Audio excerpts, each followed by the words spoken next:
Bismillahirrahmanirrahim.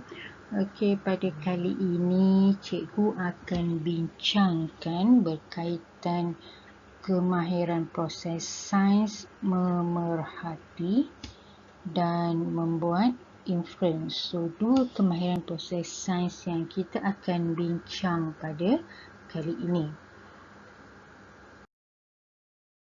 Okey, kita tengok dulu apa dia kemahiran proses sains memerhati.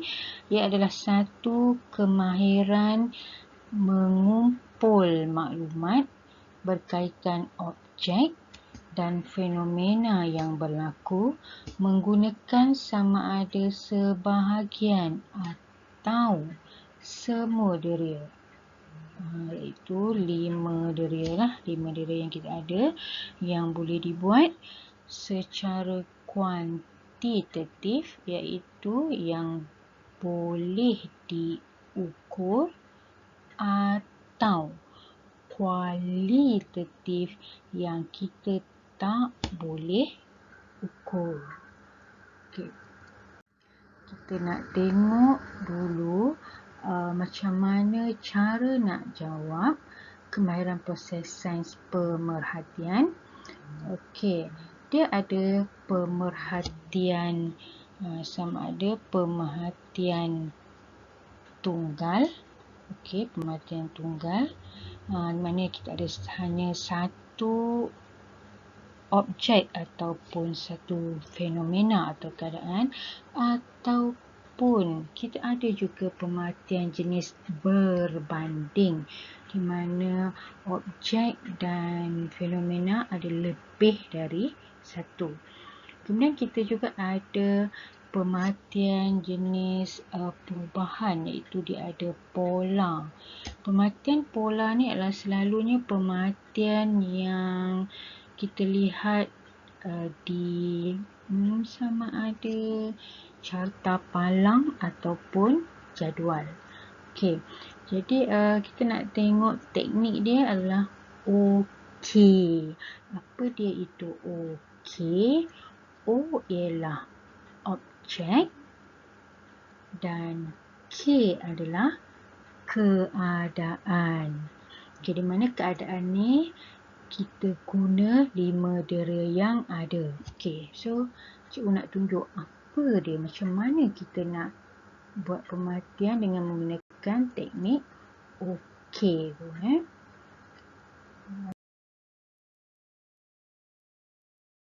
Okey, kita tengok yang pertama. Ini adalah satu pemerhatian yang berbentuk pemerhatian tunggal. Maknanya dia ada satu sahaja objek. Objek dia apa? Durian.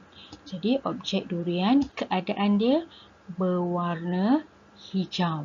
Jadi kita guna organ mata, deria melihat. Kemudian objek dia apa? Durian. Objek durian, keadaan dia berbau harum. Kita guna organ hidung, deria bau. Dan kemudian objek dia apa? Isi durian. Keadaannya rasanya manis. So kita guna lidah, deria rasa. Dan kita objeknya durian mempunyai kulit yang tajam. So kita guna kulit, iaitu deria sentuh. Okey, jadi dengan teknik OK kita dapat menjawab kemahiran proses sains memerhati. Okey, kita nak tengok pula, cikgu ada beritahu tadi dia ada pemerhatian berbanding. Berbanding maknanya dia ada lebih dari satu objek. Okey, dia ada 1, 2. Okey, jadi jika objek atau fenomena digambarkan lebih lebih dari satu, maka kita perlu wajib membuat pemerhatian berbanding. Jadi jawapan kita akan jadi pokok P lebih tinggi berbanding pokok Q. Maknanya kita lihat dua-dua pokok. P pun kita tengok, Q pun tengok. Sebab apa? Sebab dia ada dua objek. So, kena tengok dua-dua. Okey. Kita nak tengok pula apa dia kemahiran proses sains membuat inference. Okey, dia adalah satu kemahiran di mana kita membuat satu kesimpulan awal tentang objek atau kejadian berdasarkan pemerhatian tadi. Jadi kita buat pemerhatian, so inference dia kita buat kesimpulan berdasarkan apa yang kita lihat. Okay. Kita nak tengok lalu je. Okey. Jadi cikgu nak kamu faham dulu apa dia inference. Okey, dengan bahasa yang mudah, inference ialah alasan atau sebab yang boleh diterima akal bagi sesuatu peristiwa yang diperhatikan.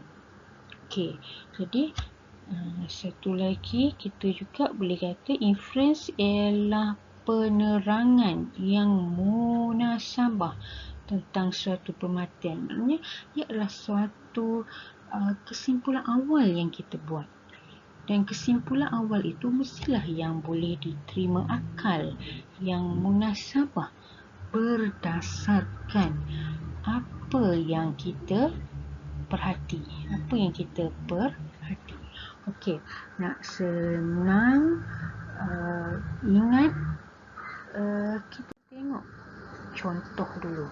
Okey, ini adalah salah satu contoh inference tunggal dulu. Maknanya kita ada satu sahaja objek dekat situ. Okey, jadi macam mana cara kita nak jawab? Okey, tengok dulu pemerhatian. Pemerhatian dia pokok itu besar. Okay, itu pemerhatian. Okay, yang cikgu nampak pokok itu besar. So, inference dia berikan sebab kenapa pokok itu besar. Okay, so inference dia kerana mendapat baja yang mencukupi. So, ia boleh diterima akal. Betul lah. Ia dapat baja yang cukup. Ini kesimpulan awal. Okey, so kita membuat satu kesimpulan awal berdasarkan apa yang kita lihat. Okey, jadi kita tengok pula contoh nak bagi kamu faham. Okey, macam mana kita nak buat inference. Okay, yang ni contohnya. Okey, apa pemerhatian kita nampak dekat sini? So, kita nampak pemerhatiannya pasu itu pecah. Okey, jadi bagi sebab kesimpulan awal kita, kenapa kita kata pasu itu boleh pecah? Berdasarkan mestilah suatu yang boleh terima akal, yang munasabah. So, kita pun jawab kucing berlari ke arah pasu dan melanggar. Okey, betul? Boleh terima akal? Ataupun inference yang kedua. Yang kedua. Itu budak nakal sepak. Betul? Boleh juga. Itu kata kesimpulan awal. Yang penting dia mestilah yang boleh diterima akal. Okey, kita tengok pula. Yang kedua, contoh nak bagi kamu faham lagi. Okey, pemerhatian. Apa yang kita nampak dekat sini? Kita nampak lembu itu besar. Maknanya lembu itu saiznya besar. So, kita pun bagi inference. Kenapa lembu itu besar? So, inference dia, kerana lembu itu dapat mendapat makanan yang berkhasiat. Betul lah. Okey. Yang kedua, ataupun kita boleh kata baka yang berkualiti lembu ni. Baka dia bagus sebab tu dia besar. Okey. Betul juga. Jadi itu adalah kesimpulan awal dan dia berdasarkan pemerhatian yang kita tengok dan dia boleh diterima akal. Okey. Kemudian kita nak tengok pula yang ini kalau dia adalah inference berbanding. Macam cikgu kata tadi, berbanding maknanya dia ada lebih dari satu. Kat sini dia ada satu objek, dua objek. So lebih pada dua, lebih dari satu, maka kita perlu ataupun wajib membuat inference berbanding.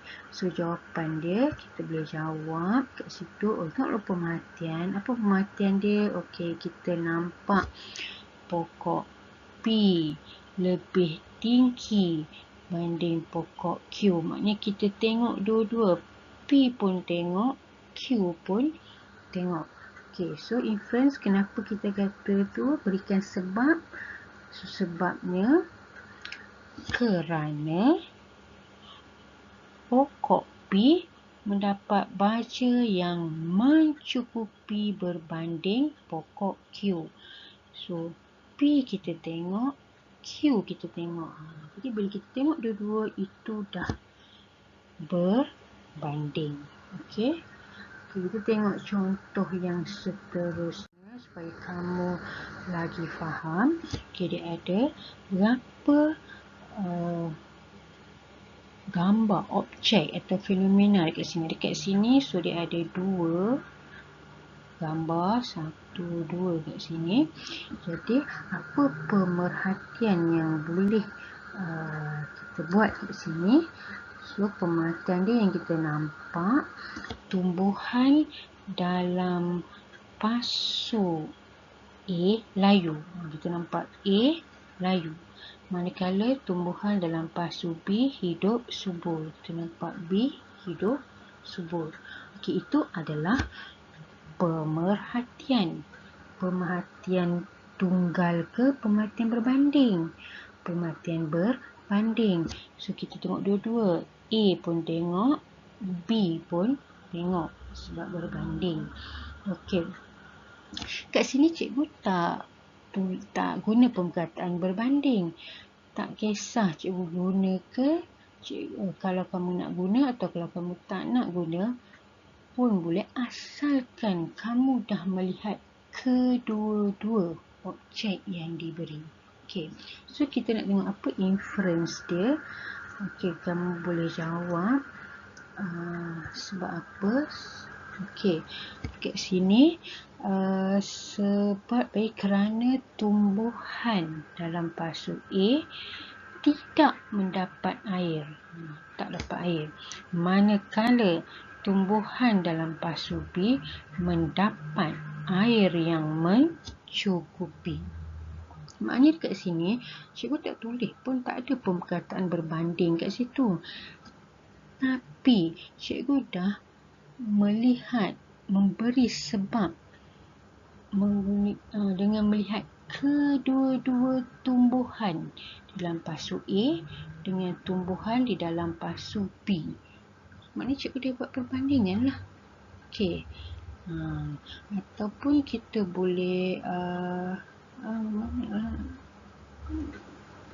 dia apa sahaja jawapan sebab yang boleh terima akal.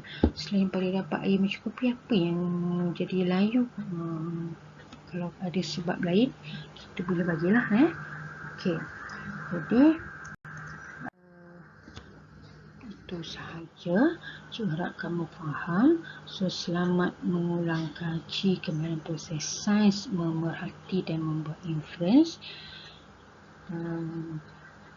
Cikgu mengharapkan kamu faham. Kalau tak faham, ulang balik, tengok balik daripada awal supaya kamu boleh faham. Okey.